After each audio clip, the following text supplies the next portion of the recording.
Hello and welcome to Simone Solwing's YouTube channel. I'm Simone Tilley and today we're talking about energies and quantum frequencies of the human body. This video will be part one of a four-part series which goes on to finish with the 12 chakra activation system. Now, there are many different types of energy, but what we're focusing on today are the energies of the human body. This is a very basic overview, but there's a lot of information, so I'm going to try and keep it really short and sweet. Babies read energy first when they learn to read body language and voice tones before they even learn to speak. We feel energies before we come into contact with people. So you'll find that you already know somebody's mood before they approach you, either by their body language or subconsciously reading their energy field. When we talk to people, we are reading their body language, and on a subconscious level, we are reading their energy fields as much as we read their body language or hear their words. This is how babies learn to communicate to begin with. Energy can heal the body, but it can also harm the body. So we're talking about not just other people's energies, we're talking about other energies and frequencies. Wi-Fi is just one example.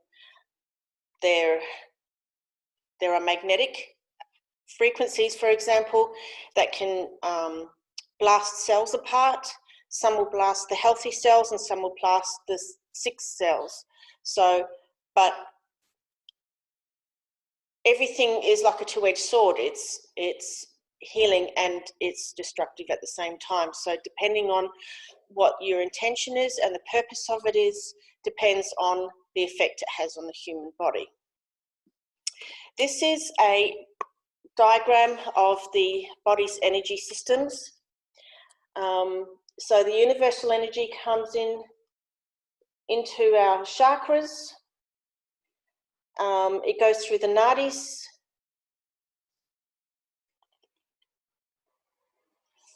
Pranic energy goes into the nadis. Then it goes into the hypothalamus, the autonomic nerve plexuses, which feed the chakras. So you can see it filters down to your blood, to your cells, and it has a physiological effect as well as mental and emotional.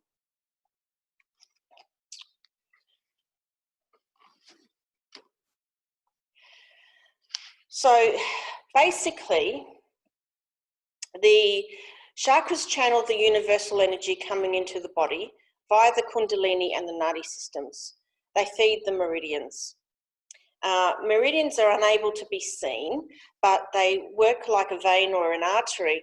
And if you inject blue dye into an acupressure point, it will follow that meridian the entire course length of that meridian. So if you've got, for example, urinary bladder or bladder meridian, it starts here on the bridge of your nose, just above the bridge of your nose, just there. And that's bladder 1, bladder 2, goes up 4 channels, and then 2 will go down your legs and 2 will stop in the buttocks. If you inject blue dye into a bladder meridian, it'll follow the complete meridian through your body. All meridians do that. They act as veins or arteries, but they're invisible. And this has been tested time and time again. Acupressure points are spots where we can access the energy of the meridian to fine-tune it, help keep it balanced. And if it's unbalanced, we also receive energy through the skin. And it's really interesting because when I started working with meridians, I'm like, how the hell am I going to find these points on the body without looking at charts? And even then, everybody's body is slightly different. So how am I going to remember where they all are? A little trick, a little secret is you feel these little dents in your skin. That's an acupressure point. There's 1, you feel on the side of your arm. You feel them everywhere. The bladder meridian is the longest and basically goes up your back, but there's ones that goes up, the ones that go up your front as well. And they feel like little indentations in your skin. That's an acupressure point. If we're going to acupuncture, however, that's a whole other thing. It's the same points, but then you have to watch directionality and everything for it to be effective and not hit a blood vessel or something like that.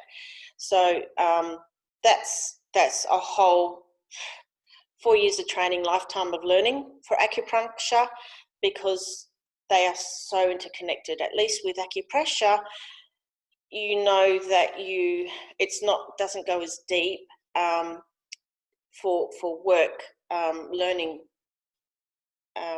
what each one does, but you're sending the energy to that meridian and that point to unblock the point if it's blocked, and to send the energy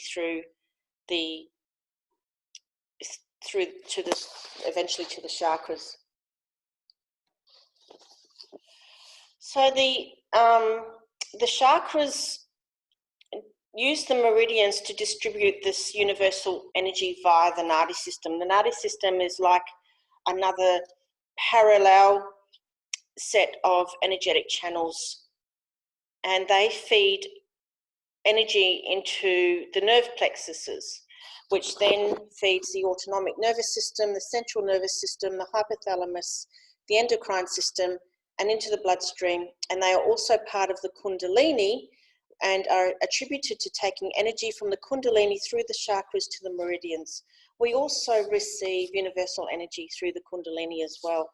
So we've got universal energy coming in from multiple directions, because we are multidimensional beings.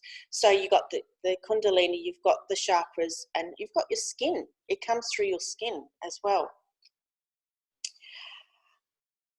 I will show you a very, very ancient picture of the Nadi system. Always thought it looked like spaghetti and meatballs, but the meatballs are chakras, and these are Kundalini points, where the Kundalini connects to the universal energy. This drawing is apparently a few thousand years old, 1500 years old or something like that, and it's written in Sanskrit. But you get a fair idea. You can see the aura around the body, the first layer. But yeah, it's the aura around the body, the Kundalini connecting to spirit. Your chakras, you have them in your joints as well as the main chakras down the middle, in your hands, in your feet. So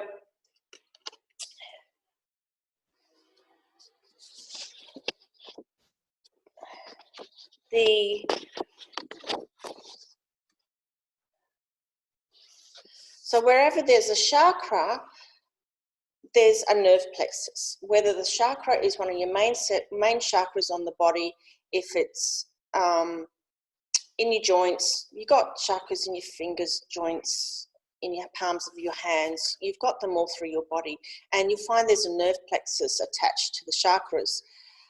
And we'll talk about that more when we talk about chakras, I think in video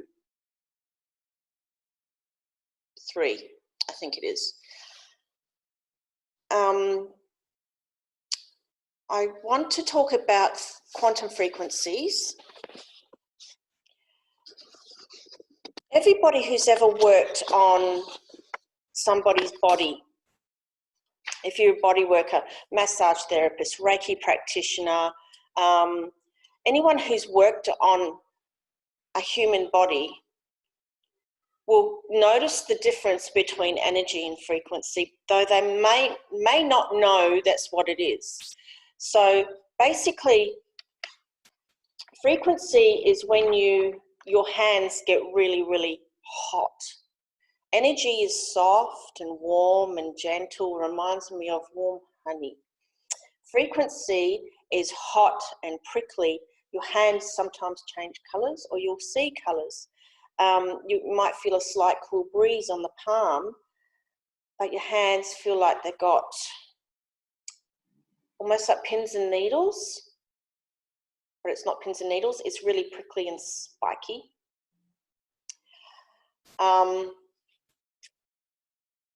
Yeah, so everybody that does body work uses frequency, they just might not be aware of it. So how can you work with frequency? How can you work with it separately? So with frequency, you hold your hands opposite each other and you feel an energetic ball. So we're just starting with the energy, just rolling.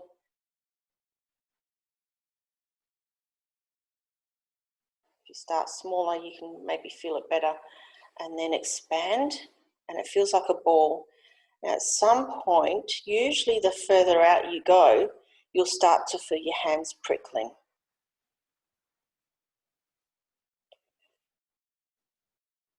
Okay, so my hands are nearly, they're about 1 metre apart, and they're starting to prickle. Frequency can be used close to the body, but it's much more powerful the further away it is. Both energy and frequency have been scientifically measured and studied in various ways. Now, what do I mean by it's more powerful the further away it is? Well, it seems to grow in intensity when you do distance healings. My cousin in Germany had a fall some years ago, and it was around the time I was studying quantum bioenergetics, which is using frequency.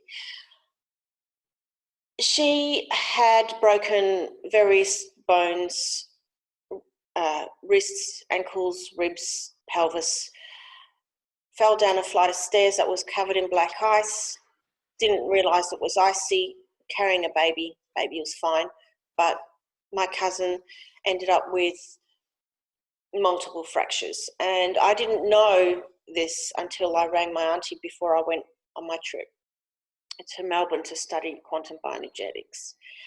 And my auntie said she'd been in hospital, my cousin had been in hospital for 2 months, and they didn't know what to do. She wasn't healing. And as it was part of the course, we learnt to do distance healing with frequency. And I'd never done distance healing before, so I kept amping it up, making it stronger. It's really easy to get stronger, it's harder to tone it down. So I kept sending more and more and more and trying to make it strong. Am I doing it right? You know how you question yourself over a lot of things. And then 3 days later, I got back home to Perth and I rang my auntie to see, did it work right?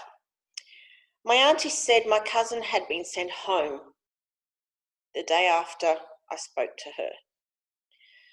They don't know what happened. My auntie was present when it happened. And my cousin got up out of bed, which she couldn't do before, and suddenly just went to the toilet on her own, no assistance, and went back to bed. They did x-rays, found that her body was nearly completely healed. And they only did x-rays the day before, so they don't know what happened or how it happened or anything. But my auntie can pinpoint the time exactly, and with the time difference, I was able to calculate that that was when we were learning distance healing.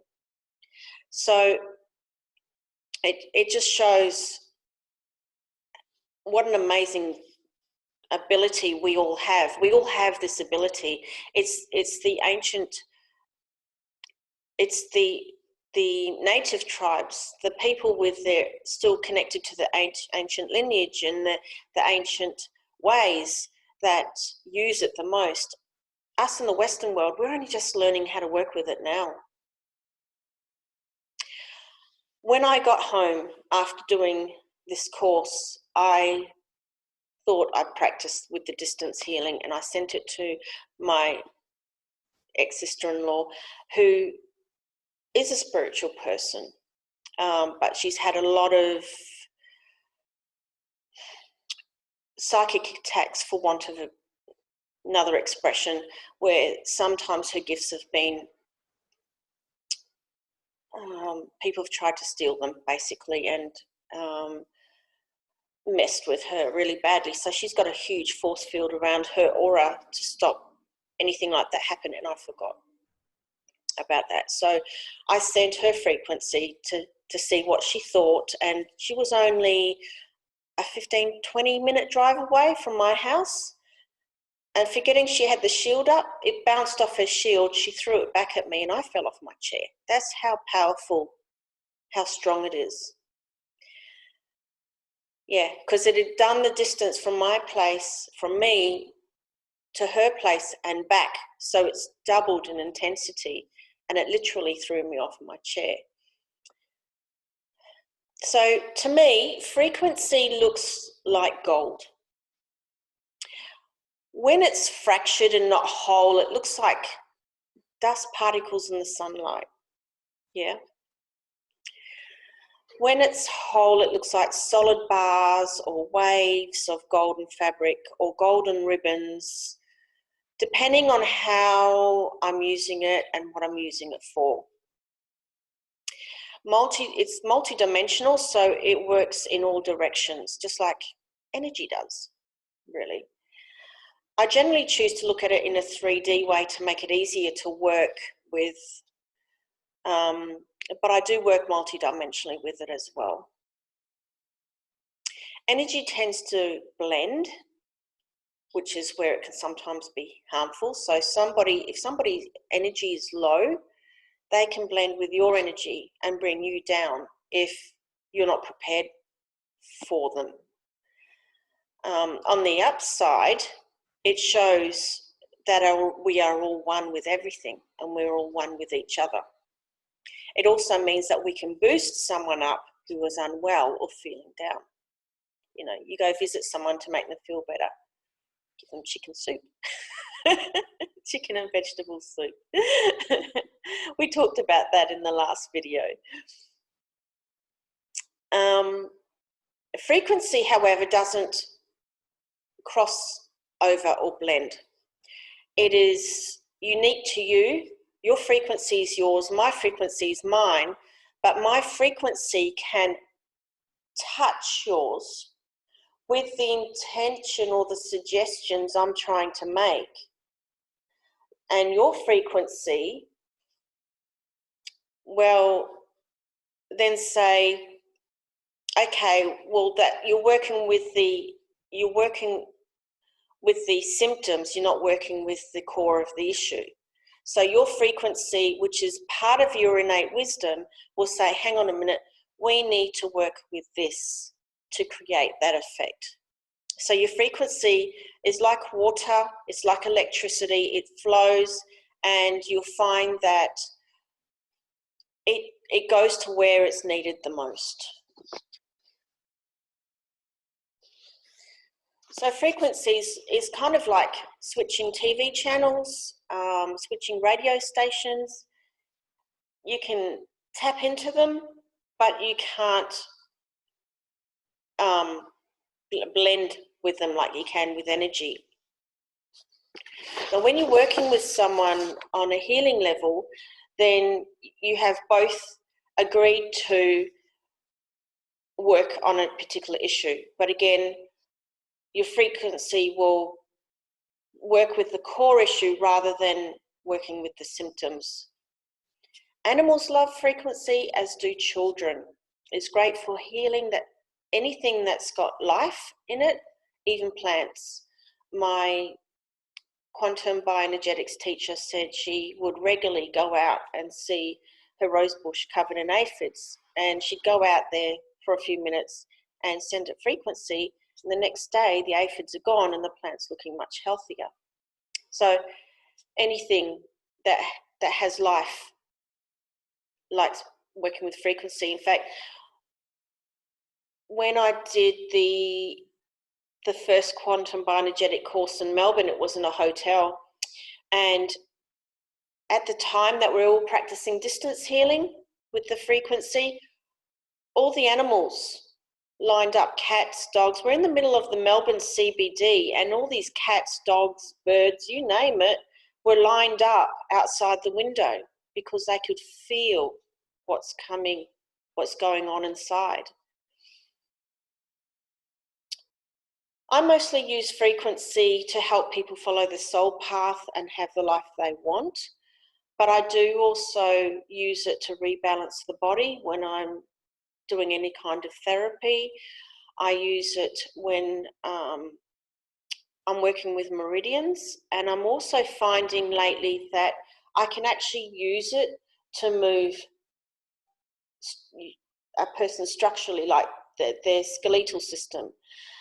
Sometimes, so with kinesiology, I can readjust pelvises and shoulder sockets and things, and sometimes it's really painful for the person, but I find if I hit an acupressure point, send frequency through it, and then beyond, through it and beyond, then I can actually see into the bone structure, and with the frequency, it sometimes goes in. It all depends on how the person works, energetically and physically, what treatment works best for them, basically. Frequency can also be used as a protective shield around your property, your town, your state, or your country, even around the world and back. The further it goes, the more powerful it is. A few weeks ago, we decided in this town that all the Reiki healers were going to send love around through our town and around the world and back. I contributed with frequency, which just gave it that extra wow, that extra power effect. And it went so much further, and people didn't know it was me doing it, contributing, but the person who organized it knew, and he said that it was the most amazing thing that he'd ever felt. So they've decided to do that as an ongoing thing on Sundays now, I think around 10 a.m. If anybody feels like joining in and sending frequency or energy healing to the planet, join us, 10 a.m. Sunday mornings, West Australian time. So that's Greenwich Mean Time +8. And it joins onto the crystalline grid of the planet. So we're going to discuss more in the part 2 video of quantum frequencies, and we're going to discuss auras, the Kundalini, the chakra system, and beyond. And I look forward to seeing you then. See you next time. Bye.